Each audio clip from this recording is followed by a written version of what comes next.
What's going on, guys? It's your motivation guy. I'm back again, Keith Allen. Listen, new season means new things to talk about, and today we're going to be going over the best Season 8 settings. You know, what colorblind modes you should be using, and tips to really improve your FPS in-game while playing other games. Now, we all know how far Fortnite has come throughout the years, you know, with different methods to improve response time and less frame issues. You know, we have pretty much seen it all, or I guess we thought. So we also did get a few new options in our settings, and today we're going to go over that. And also, we're going to talk about some of my favorite methods that are simple and help out quite a bit when it comes to improving the frames we get. All right, guys, you guys ready to this? Let's get this going, man. You know, for the best Season 8 settings, we're going to start with, we're going to first make sure that we're always in full screen mode. You know, I've seen a lot of players that don't know how important it is to make sure that you are on this mode and how much it impacts your gameplay with input delay and other things. So this is to know that our game is the #1 priority at that time. You know, when we think about our resolution, we want to think about what our monitor's aspect ratio is. That is, unless you want to play on stretch resolution, which we're going to get into that soon. All right, you know, I always suggest locking your frames at a certain amount to really keep it stable in every game situation. You know, from stacked games like tournaments or arena to casual pub matches, you know, this is going to give us a consistent feel throughout the entirety of the match, unless the server is just stressed out. Again, every setup is different, so, you know, just try to see what works best with your specs and also what monitor is capable of putting it out, you know, to really figure out what exactly FPS works best for your setup. All right, you know, last week we saw over 100 ProGuides.com users climb out of contenders and into champs, and guess what, man? Everyone has the potential to do exactly the same thing. Unlock your Fortnite potential by visiting ProGuides.com through the link in the description today. All right, we've got some of the best pro coaches in the world, and they're available 24/7 to start you on your journey into champs, no matter your current level.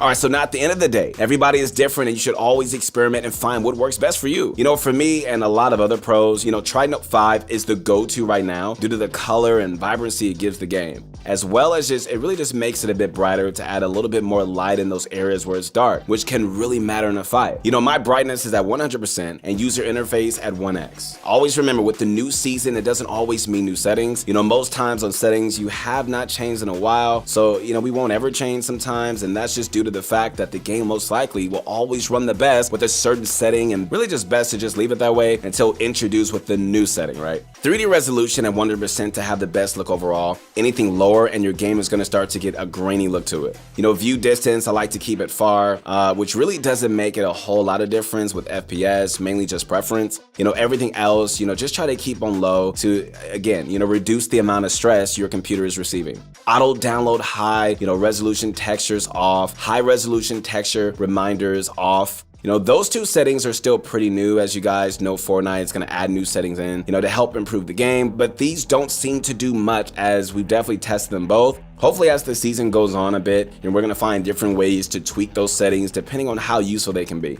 So meshes is something that we need to talk about and really make sure you guys are understanding, so you guys can just make the decision for yourself. You know, with the meshes on high, you know, you do not have mobile builds, but as testing and time went on, putting meshes on low was found to help your game run smoother, and also what most top tier players have switched over to. And also, if you don't have the best computer, you're most likely going to have to run low meshes. Again, everything is preference, and if you have a high-end computer, this is most likely not going to affect you, and you can just run either one you like. But as well, you know, all we know, like, the low meshes is going to give you a smoother feel to your game, and remember, that's what we're chasing today. No matter what tweaks we do, if it improves the solidness and the confidence we get while playing, we always want to give it a try. You know, no new rendering modes of this update, so just staying on performance mode. Alpha is the best for right now. Also, I can't stress like how important it is to stay with what feels really good to you. You know, the key is to never get comfortable with your skill set and always look for improvement. You know, rather that be within yourself or just finding advantages to put you ahead of the game. Like better settings, but at the same time knowing what is best for you and not forcing different things because they're new.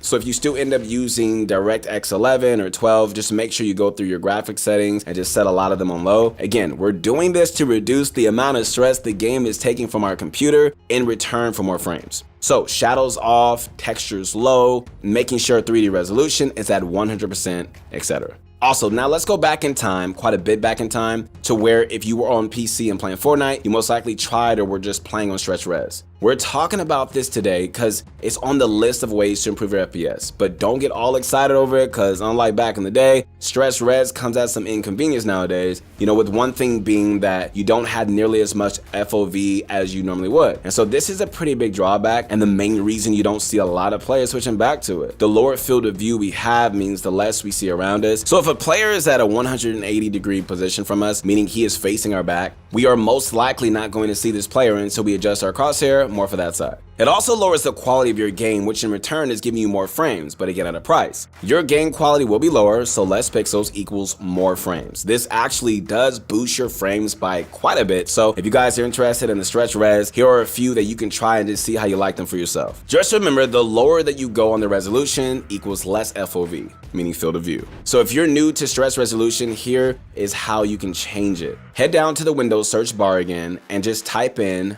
percentage app data percentage. A folder should appear where you can from there click local, then Fortnite game, saved, config, Windows client, then at the last, game user settings. From there, you can scroll down quite a bit where you're going to see resolution, and you want to make sure that you change both the ratios to whatever you want to play on. Also, make sure that you go into the top left and hit save once or twice to make sure it loads into the game files and then run your game. If you want to change the res back, it's as simple as just loading up Fortnite and just setting the resolution in game back to native. No need to get back into the game files. Okay guys, so let's get into the FPS boost. Now for a lot of advanced ways that we can boost the FPS we get would depend on the specs of our PC. Maybe in the future we will drop a video explaining the more in-depth side of tweaking your PC and frames, but until then, we're gonna go over some easy ways to see some improvements and more stability within our game, no matter what PC we're using, and really not much work involved as well. Like I said earlier, man, a new season does not always mean new settings. The first thing that we should do is go into our NVIDIA control panel, which we can find by right-clicking on our home screen anywhere, or just pulling up through the Windows search bar.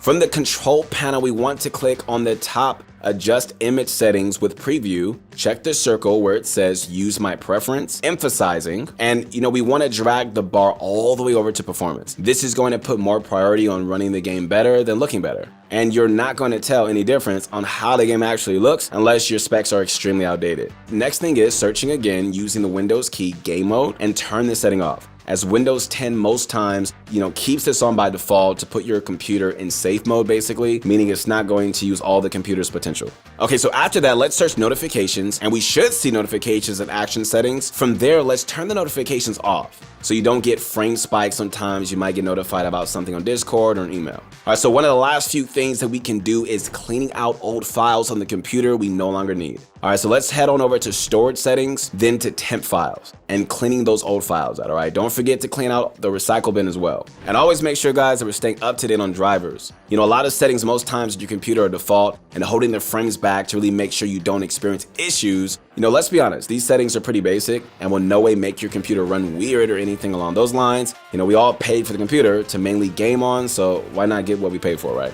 All right, so there you guys have it, the best settings for the new season and tips to really help get you more FPS on your battlefield, man. We have a bunch of more informational videos on the horizon, so make sure you guys like the video. Let us know what we can do in the future. Once again, this is your motivation guy, Keith Allen, and we hope that this video really helped you guys out a lot. Keep grinding, never quit, never surrender, keep your head up, don't be discouraged, keep going after your dreams, and I'll see you in the next one. Peace.